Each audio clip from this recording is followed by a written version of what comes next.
झणझणीत मटणाचं कालवण. तर बघा की कसलं भारी मटण शिजलंय. कुकरला न लावता टोपात शिजवले.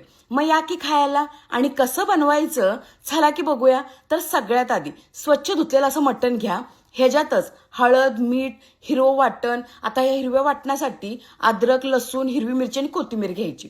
फोडणीसाठी तेलात टप्प्याटप्प्यानं आधी कांदा परतून घ्या. नंतर टोमॅटोला सुद्धा उलता पालता करा. वाटणात मी नुसतं सुक्कं खोबरं वाटून घेतले ते घाला. ते सुद्धा चांगलं परतून घ्या.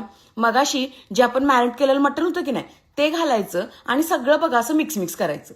आज की नाही मी स्वादिष्ट मसाले यांचा ठसकेबाज तरी लाल मिरची पावडर आणि काळा मसाला वापरलाय. जर तुम्हाला सुद्धा त्यांचे मसाले ऑर्डर करायचे असतील तर स्क्रीनवरती मी नंबर दिलाय. आता सगळं बघा असं एकजीव करायचं आणि ऊन तापलेलं पाणी घालून स्लो फ्लेमवरती कालवण चांगलं शिजू द्यायचं. आणि ऊन हाय तवरच द्यायचं दणका आणि लावायची हजेरी. Like, share,